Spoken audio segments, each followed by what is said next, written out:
The mahogany doors of Sterling Dynamics' executive boardroom swung open with theatrical precision at exactly 2 p.m.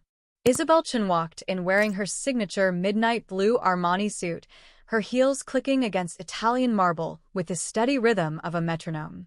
23 pairs of eyes turned toward her, shareholders, board members, corporate attorneys, all waiting for what promised to be the most consequential meeting in the company's 40-year history. Her husband, Marcus, sat at the head of the polished conference table, his face a practiced mask of professional neutrality. To his right sat a woman Isabel had never seen before, mid-30s, sharp jawline, expensive blonde highlights, and a smile that didn't quite reach her cold gray eyes. The woman's manicured fingers rested possessively on a stack of documents that Isabel immediately recognized as confidential corporate files. "Mrs. Chun, please take a seat," said Howard Garrison, the company's lead attorney, gesturing to a chair positioned uncomfortably far from Marcus. The formal address sent a chill down her spine. Howard had called her Isabel for 15 years. Something was very wrong. Isabel's phone buzzed in her clutch. A text from her assistant. "Don't sign anything. I found something. Call me now." "Thank you all for gathering on such short notice," Marcus began, his voice smooth as aged whiskey. "Today marks a transformative moment for Sterling Dynamics. As you know, my wife Isabel holds 48% of company shares through her family trust, while I hold 32%. The remaining 20% is distributed among our board members and key investors." Isabel's stomach tightened. She glanced at the blonde woman, who was now looking directly at her with unmistakable triumph dancing in those glacial eyes. "What I'm about to propose," Marcus continued, pulling out a document, "will streamline our decision-making process and position us for the acquisition deal with Tech Venture Global. Isabel and I have discussed this extensively." "We absolutely have not," Isabel interrupted, her voice cutting through the room like a blade through silk. The silence that followed was deafening. Marcus's jaw tightened almost imperceptibly. "Darling, we talked about this last month. The restructuring plan. We talked about expanding into Asian markets. We never discussed share transfers or restructuring." Isabel stood, placing both palms flat on the table, her wedding ring catching the fluorescent light. "And we certainly never discussed involving." She turned to the blonde woman. "Whoever you are." The woman's smile widened. "Natasha Winters, senior consultant at Blackstone Advisory. Your husband hired me 6 months ago to optimize Sterling Dynamics' corporate structure." She slid a business card across the table with theatrical flair. "We've been working very closely together." The emphasis on very closely was deliberate, poisonous. Isabel's mind raced backward through 6 months of late meetings, weekend conferences, business trips to cities that didn't quite add up. The puzzle pieces were assembling themselves into a picture she'd refused to see. "Before we proceed," Howard interjected, clearly uncomfortable, "Mrs. Chun, you should review these documents. They outline a proposed transfer of your controlling shares into a joint venture entity with revised voting rights and—" "How much does she get?" Isabel asked quietly, still staring at Natasha. "I'm sorry?" Howard blinked. "In this joint venture, how many of my shares end up under her control?" The room erupted in whispered conversations. Marcus stood abruptly, his chair scraping backward. "Isabel, you're being paranoid and unprofessional. Natasha is a respected consultant. This is a standard corporate restructuring that benefits everyone. Answer the question, Marcus." Their eyes locked across the table. 15 years of marriage, 3 miscarriages, her father's fortune that had saved his failing startup. Countless nights she'd worked beside him building Sterling Dynamics from a garage operation into a $100 million enterprise. Marcus's face remained impassive, but Natasha leaned forward, apparently unable to resist the kill. "The proposal allocates 25% to the new advisory board, which I would chair. Another 20% would transfer to performance-based incentive pools. That would reduce your direct control to approximately 3%, Mrs. Chun, while your husband's shares would remain intact and give him majority decision-making authority along with the advisory board." The words hung in the air like arsenic. "So I lose everything," Isabel said softly. And you too gain everything. It's not personal, Natasha replied with mock sympathy. It's business. And frankly, Sterling Dynamics needs leadership that's present and engaged, not someone who treats board meetings like social obligations. Isabel felt the blood drain from her face. Those were Marcus's words, the exact phrase he'd used during their argument last month when she'd missed a strategy session because her mother had been hospitalized. She looked around the room at faces she'd known for years. Some looked away guiltily. Others seemed genuinely shocked. A few shareholders Marcus had recently courted wore expressions of calculated neutrality. The vote is scheduled for today, Marcus announced. All in favor. I request a 7-day postponement, Isabel stated clearly. Per our corporate bylaws, any shareholder holding more than 25% can invoke a temporary delay for additional review. Howard nodded immediately, looking relieved. That's correct. The vote is postponed until next Tuesday, same time. Marcus's composure finally cracked. Isabel, stop making this difficult. 7 days, she repeated, grabbing her clutch and walking toward the door with her head high despite feeling like her chest was caving in. I suggest everyone use that time to examine the real motivations behind this proposal. She paused at the doorway, turning back. And, Marcus? I want you out of our house by tonight. Move in with your consultant. I'm sure you'll find her company very optimizing. The elevator ride down from the 23rd floor felt like descending into hell. Isabel's hands shook as she dialed her assistant. Rebecca, tell me what you found. Not over the phone. Meet me at Café Laurent in 20 minutes. And Mrs. Chen? Bring your lawyer. Not the corporate one. Your personal attorney. Café Laurent occupied a quiet corner in the financial district, the kind of place where deals were brokered and secrets traded over espresso.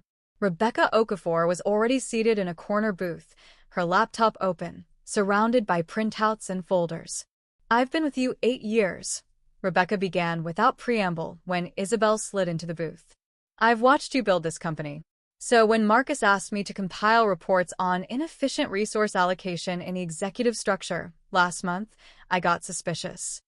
She pushed a folder across the table. Natasha Winters isn't just a consultant. She's been running a long con. This is her 3rd time. She targets wealthy married executives, positions herself as indispensable, isolates the spouse, then engineers a corporate takeover that leaves her in control. Isabel flipped through bank statements, hotel receipts, dozens of photos of Marcus and Natasha entering luxury apartments, boarding private jets, dining at restaurants where reservations took months to secure.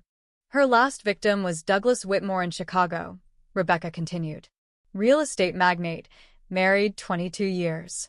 She became his strategic advisor, convinced him his wife was holding the company back, orchestrated a share transfer.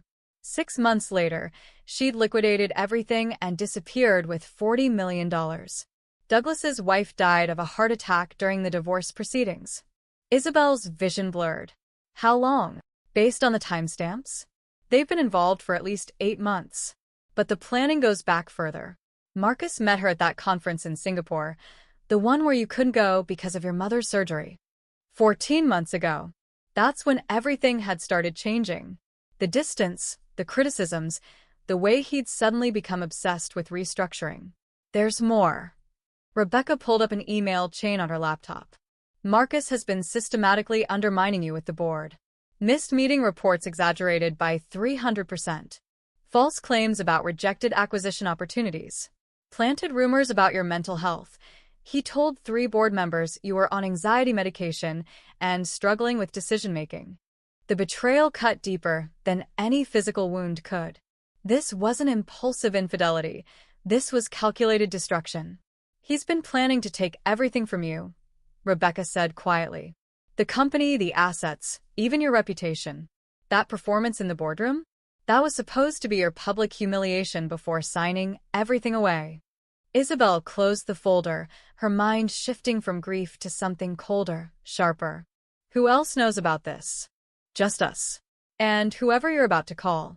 Isabel dialed a number she hadn't used in years. It rang 3 times before a gravelly voice answered. Well, Little Isabel Chen. Thought you'd forgotten about your old mentor. Hello, Victor.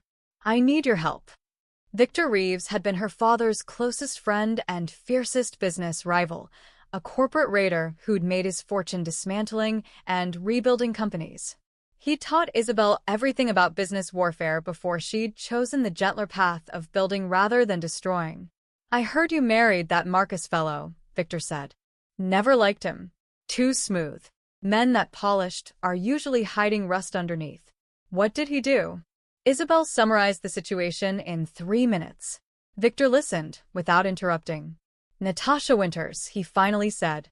Yeah, I know about her. Sharp operator. Completely. Without conscience. You want me to destroy her? I want you to help me save my company. And teach my husband what happens when you underestimate the woman who built the empire you're trying to steal.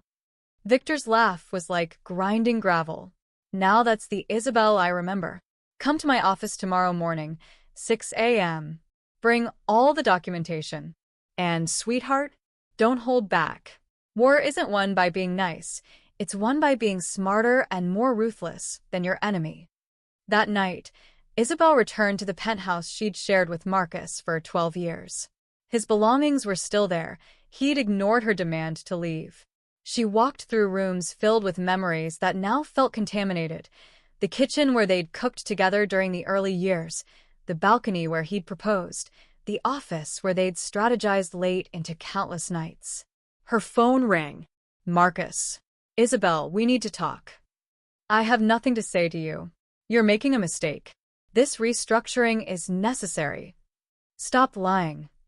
The words erupted from somewhere primal. I know about Natasha. I know about Chicago, about Douglas Whitmore, about every hotel room and every deposit you've been funneling into offshore accounts. I know everything, Marcus. Silence. Then, you don't understand the full picture. Explain it to me then. Explain how stealing from your wife is good business. Explain how destroying the woman who saved you from bankruptcy is strategic thinking. You stopped being a partner years ago. His facade finally shattered. Always putting your family first, your mother's drama, your charities. I needed someone focused on growth, on winning. Natasha understands ambition in ways you never did. I built this company. Isabel's voice cracked. With my father's money, my vision, my connections. You were about to lose everything to debt collectors when we met. I believed in you. I fought for you. And I'm grateful, Marcus interrupted with acid sweetness. But gratitude doesn't build empires. You became comfortable. Soft. Sterling Dynamics needs leadership that's hungry. Then lead, Isabel said coldly. But you won't do it with my company. I'm taking back what's mine, Marcus. And when I'm done, you'll wish you'd just asked for a divorce like a decent human being. She hung up and blocked his number. The next 6 days were a masterclass in corporate warfare orchestrated by Victor Reeves. They worked 18-hour days building their counter-strategy, piece by methodical piece. First rule, Victor explained over morning coffee on day 2.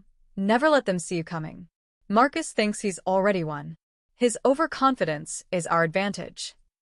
They started by quietly contacting shareholders Marcus had courted. Victor's reputation preceded him. When he suggested a private conversation, people listened. One by one, they revealed Marcus's pattern of deception, showed evidence of his affair, demonstrated how his restructuring plan primarily benefited himself and Natasha while putting shareholder dividends at risk. These people care about one thing, Victor told Isabel. Money. Show them Marcus's plan threatens their returns, and they'll turn on him like sharks smelling blood. By day 3, they'd secured commitments from shareholders representing 12% of the vote, enough to block the restructuring if combined with Isabel's 48%. But Victor wasn't satisfied. We're not here to block. We're here to conquer. You want to walk out of that boardroom with everything? Yes, Isabel answered without hesitation. Then we need to destroy their credibility completely. Make Marcus and Natasha's betrayal so public, so undeniable, that the board has no choice but to side with you. They dug deeper into Natasha's history, finding 2 previous victims beyond Douglas Whitmore, both messy, both involving fraud investigations that had somehow disappeared. Victor's network of private investigators, forensic accountants, and retired SEC officials worked around the clock. On day 5, they struck gold, proof that Natasha had been paid by a competing firm, TechVenture's biggest rival, to sabotage the acquisition deal from the inside. The restructuring wasn't about optimizing Sterling Dynamics, it was about tanking the company's valuation so her real employers could acquire it at bankruptcy prices. Marcus is either in on it or he's too blinded by lust to see he's being used, Victor observed. Either way, he's finished. Rebecca had been working her own angle, quietly documenting everything for the last 6 days. Security footage, expense reports, communications, building an airtight case. On day 6, she delivered her final masterpiece, a video compilation of Marcus and Natasha, clearly intimate, at various hotels and restaurants. The footage was tasteful but damning, impossible to deny. One last thing, Victor said on the eve of the meeting. When you walk into that boardroom tomorrow, you can't go in as the wounded wife. You have to be the warrior, the founder, the woman who built a $100 million company and won't let anyone steal it. Can you do that? Isabel thought about her father, who taught her that true strength came from building something meaningful. Her mother, who'd survived cancer through sheer willpower. The 3 babies she'd lost, each one making her stronger instead of breaking her. The 15 years she'd invested in a man who'd repaid her with calculated betrayal. Watch me, she said. Tuesday morning arrived with crystalline clarity. Isabel dressed in white, a power move Victor had suggested. Innocence, purity, and the implicit suggestion that everyone else in that room is dirty by comparison, he'd explained. The boardroom filled with the same faces from the previous week, but the atmosphere was completely different. News of the postponement had sparked rumors. Several shareholders looked uncomfortable. Marcus and Natasha sat in the same positions, but their body language was defensive, tense. Howard Garrison called the meeting to order. We're here to vote on the proposed restructuring. Mrs. Chung, do you have any statements before we proceed? I do. Isabel stood, placing a small remote control on the table. But first, I'd like everyone to watch something. She pressed a button. The boardroom's presentation screen illuminated. The video began with a montage of Sterling Dynamics' history, her father's founding vision, the early struggles, the breakthrough products, the steady growth. Then Isabel's involvement, capital injections during crisis periods, key hires she'd made, contracts she'd secured, strategic decisions that had saved the company multiple times. Marcus's face paled as the timeline progressed, showing his minimal financial contribution compared to her massive investments. Then came the personal footage, their wedding, early photos where they'd looked genuinely happy, images of them building the company together. Then the timeline reached 14 months ago. Singapore conference. The first photo of Marcus and Natasha together. What followed was damning. Hotel security footage, restaurant reservations under fake names, bank transfers, text message screenshots that Rebecca had somehow obtained through legal discovery mechanisms. The evidence was overwhelming, undeniable. But Isabel's presentation wasn't just about the affair. It showed something darker. Natasha's history with Douglas Whitmore, the corporate fraud in Chicago, connections to TechVenture's competitor, email evidence of deliberate sabotage. The final slide displayed a forensic accountant's report. The proposed restructuring would decrease shareholder value by approximately $40 million within 18 months, creating optimal conditions for hostile acquisition by Meridian Tech at depressed valuations. Projected personal compensation for consultant N. Winters, $8 million. Projected outcome for shareholders, total loss of investment. The screen went dark. The silence in the room was absolute. Marcus, Isabel said quietly, did you know your consultant was being paid by our competitor to destroy our company? Or were you so distracted by the affair that you missed the part where you were being used as a tool to commit corporate fraud? Marcus opened his mouth, but no words emerged. His face had gone from pale to ashen. Natasha, surprisingly, smiled. These are serious accusations without proof. I have signed affidavits from your previous victims, Isabel interrupted, sliding documents across the table. I have bank records showing payments from Meridian Tech to your consulting firm. I have emails you thought were deleted. And I have 3 FBI agents waiting downstairs who are very interested in discussing corporate espionage with you. That wasn't completely true. The FBI agents were friends of Victor's who'd agreed to visit the building as a courtesy, but Natasha didn't know that. Her smile evaporated. Mr. Chun, Howard said gravely, were you aware of any of this? Marcus looked like a man watching his entire world collapse. I know. Natasha, tell them. Don't talk to me, Natasha hissed at him. You were supposed to handle your wife. This was supposed to be simple. The confession hung in the air like poison gas. Supposed to handle me? Isabel repeated softly, dangerously. Like I'm a problem to be managed? A obstacle to be removed. She turned to face Marcus directly, and everyone in the room felt the temperature drop. 15 years ago, you came to me with nothing but debt and a dream. I believed in that dream. I gave you my father's money he'd saved his entire life. I gave you my expertise, my connections, my trust. When you wanted to expand into markets I thought were risky, I supported you anyway. When you failed, I never said I told you so. I just worked harder to fix the problems. Her voice remained steady, but her eyes blazed. I had 3 miscarriages, Marcus. 3 times I lost our children. And each time, I watched you retreat into work instead of grieving with me. I told myself you were processing differently, that everyone handles loss in their own way. I gave you space. I gave you understanding. I gave you everything. Isabel. Marcus started, but she held up a hand. When my mother was dying, you called me dramatic for missing a meeting. When my father passed away, you asked if we could schedule the funeral around your conference. I told myself you were just stressed, that business demands were intense. I made excuses for you, because I loved you. She stepped closer, and Marcus actually flinched. But this wasn't stress or bad communication or different priorities. This was calculated theft. You weren't just having an affair. You were systematically destroying my reputation, poisoning the board against me, planning to steal the company my father built and I saved. You were going to take everything and leave me with nothing, then probably justify it as some kind of business necessity. I didn't know about Meridian, Marcus said weakly. Natasha told me. Natasha told you what you wanted to hear. Isabel cut him off. That I was the problem. That I was holding you back. That you deserved more. And you believed her because it gave you permission to do what you wanted to do anyway. Push me out and take control. She turned to address the entire room. My husband forgot something crucial. Sterling Dynamics wasn't his company that I helped with. It was my company that I let him help build. My vision. My capital. My risk. And when you try to steal someone's legacy, you better make sure you understand who you're stealing from. The transformation was complete.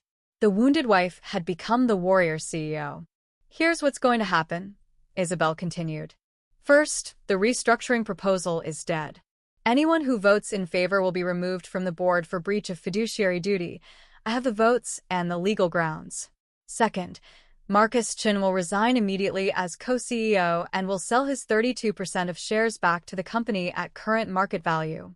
He will sign a non-compete agreement and will have no further involvement in Sterling Dynamics operations. You can't force me to sell, Marcus protested. Victor Reeves, who'd been sitting quietly in the back of the room, stood up with a sharp smile. Actually, she can. Check your shareholder agreement, Section 12B. Any officer found to have engaged in fraud, misrepresentation, or actions detrimental to shareholder value may be subject to forced divestiture upon majority vote. I helped write that clause 20 years ago. It was your wife's father's insurance policy against betrayal. He walked forward, placing a hand on Isabel's shoulder. The old man knew something you didn't, Marcus. In business, loyalty isn't optional, it's everything. And you just betrayed the most loyal partner you'll ever have. Marcus looked around the room desperately, searching for allies. He found none. The shareholders who'd been courted by him were now looking at him with disgust. Nobody wanted to be associated with corporate fraud or stupid enough to be seduced into it. Natasha, he turned to her pleadingly, tell them the truth. Tell them Meridian wasn't. We're done. Natasha said coldly, standing and gathering her things. I don't work with losers, Marcus. And that's what you are, a loser who had everything and threw it away because you were too stupid to appreciate it. She walked toward the door, but Isabel stepped in front of her. Not yet, Isabel said quietly. You're going to sit there until the FBI agents I mentioned arrive. They have questions about your activities in Chicago, your offshore accounts, and your relationship with Meridian Tech, wire fraud, corporate espionage, potentially racketeering. You're looking at serious federal charges. Natasha's composure cracked. You can't prove. I have Douglas Whitmore's widow on record. She's been waiting 3 years for someone to take you down. She's willing to testify about everything. The manipulation, the theft, the suspicious circumstances around her husband's death. You're finished, Natasha. The only question is whether you spend the next decade in federal prison, or if you cooperate with prosecutors and maybe get a reduced sentence. For the first time, Natasha looked genuinely frightened. 2 men in dark suits entered the boardroom. Not FBI, but corporate security, though Natasha didn't need to know that distinction. Ms. Winters, please come with us. There are some people who'd like to speak with you downstairs. As they escorted her out, Natasha shot Marcus one final look of pure contempt. You weren't even good in bed, she said. Then she was gone. The vote took 3 minutes. Marcus's forced divestiture passed unanimously. The restructuring proposal was withdrawn.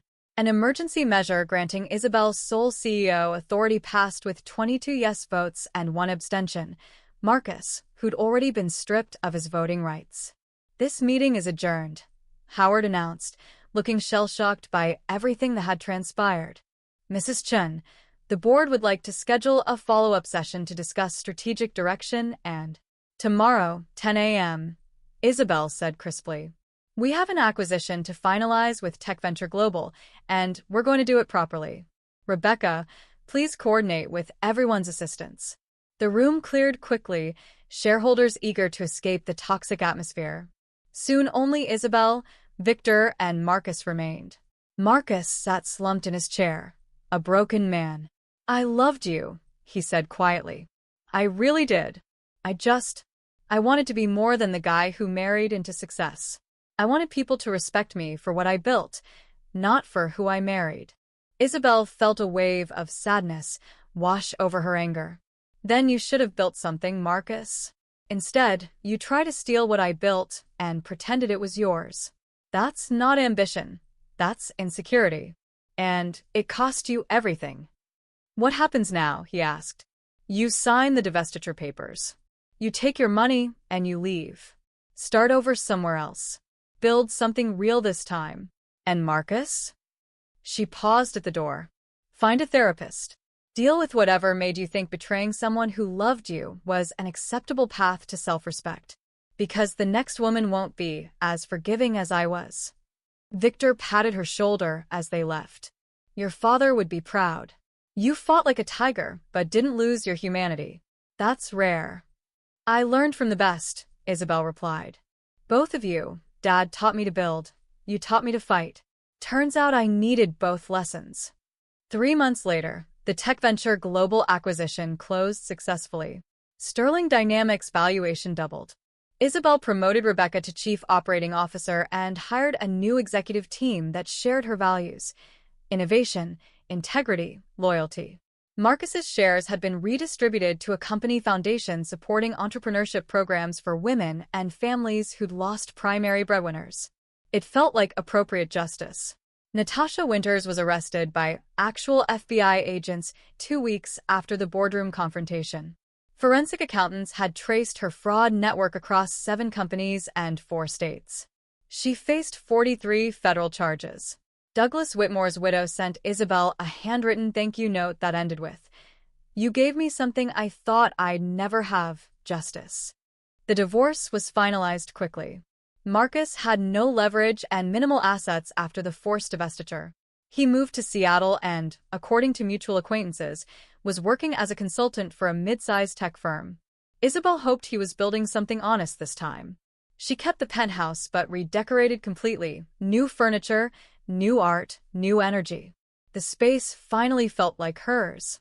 On a Friday evening 6 months after the boardroom showdown, Isabel stood on her balcony, watching the sunset paint the city in shades of gold and amber. Her phone rang, her mother calling for their weekly conversation. "How's my warrior daughter?" her mother asked, voice warm with pride. "Stronger than I thought I'd be," Isabel admitted. "Tired, but good. The company's thriving. The new team is incredible. I'm remembering what it feels like to actually enjoy the work. And personally," Isabel smiled, "I'm learning to be happy alone, Mom. Turns out I'm actually pretty good company when I'm not making excuses for someone else's bad behavior." "Your father used to say the same thing about me," her mother laughed. "Before we met, I mean. He said I was the first person he'd met who was so complete on her own that spending time together felt like a choice rather than a need. That's real partnership, choosing each other because you want to, not because you're afraid to be alone." After they hung up, Isabel reflected on the past months. The betrayal had been devastating, but surviving it had taught her something crucial. She'd been so focused on building the company and maintaining her marriage that she'd forgotten to maintain herself, her boundaries, her worth, her understanding of what she deserved. Marcus had been right about one thing. She had changed. But not in the way he'd meant. She'd become softer, more accommodating, more willing to diminish herself to make space for his ego. That version of Isabel was gone now, burned away in the crucible of betrayal and resurrection. The woman who remained was sharper, clearer, uncompromising about her value. A year after the boardroom confrontation, Isabel received an unexpected letter. Marcus's handwriting on the envelope made her hesitate, but curiosity won. "Dear Isabel, I don't expect forgiveness, and I'm not asking for it. I'm writing because my therapist says I need to take genuine accountability, and because you deserve to hear this. You were right about everything. I was insecure. I did resent living in your shadow, even though that shadow kept us both warm and fed. I convinced myself that stealing what you built was somehow justified because I'd helped build it, but helping isn't the same as creating, and contributing isn't the same as founding. Natasha was a mirror that showed me what I wanted to see, that I was brilliant, held back, deserving of more. She told me you were the problem, and I believed her, because it was easier than admitting I was the problem. The truth is, I spent 15 years with an extraordinary woman and never fully appreciated what that meant. You were loyal, creative, resilient, and generous. You believed in me when nobody else did. And I repaid you with the worst kind of betrayal. I'm not asking for another chance. I don't deserve one. I'm just saying what should have been obvious from the beginning. You were always too good for me. And I was too broken to recognize it until it was too late. I hope you're building something beautiful. You always did. Marcus." Isabel read the letter twice, then folded it carefully and placed it in a drawer. It didn't change anything. The past remained the past. The betrayal still stung when she thought about it. But there was something freeing about Marcus finally taking responsibility without excuses or justifications. She didn't respond. Some chapters didn't need epilogues. 2 years after the boardroom reckoning, Sterling Dynamics won Most Innovative Tech Company at the National Business Awards. Isabel accepted the trophy wearing her signature midnight blue suit, standing on a stage in front of 3,000 industry professionals. "This award represents something more than business success," she said during her acceptance speech. "It represents resilience. The ability to build, lose, rebuild, and come back stronger. Every person in this room has faced betrayal, setback, or failure. What defines us isn't those moments, it's what we build afterward." The applause was thunderous. Backstage, Victor Reeves waited with his trademark wolfish grin. "You've officially surpassed your father. He'd be insufferable about it, bragging to everyone about his brilliant daughter. He'd probably also lecture me about working too much and not dating," Isabel laughed. "Well, he wouldn't be wrong. You're 42, not dead. When's the last time you went on an actual date?" "I'm happy, Victor. Really, genuinely happy. For the first time in years, I wake up excited about my day instead of anxious about keeping someone else happy. Maybe I'll date eventually, or maybe I won't. Either way, I'm okay." Victor studied her face, then nodded. "You know what? I believe you. That's the difference between contentment and resignation. You're content. Your father would be proud. Hell, I'm proud. As Isabel drove home that night, trophy on the passenger seat, she thought about the woman she'd been 2 years ago, walking into that boardroom, terrified but determined, wounded but unbroken. That woman had fought for her company and won. But more importantly, she'd fought for herself and discovered she was worth fighting for. The city lights blurred past her window, thousands of stories unfolding in thousands of windows. Love and betrayal, triumph and failure, people becoming who they were meant to be. Isabel Chun had become who she was meant to be, not half of a partnership, not someone's wife, not a supporting player in her own life. Just Isabel, founder, fighter, survivor, woman who'd turned her greatest betrayal into her greatest victory. Her phone buzzed. Text from Rebecca. Tech Venture just called.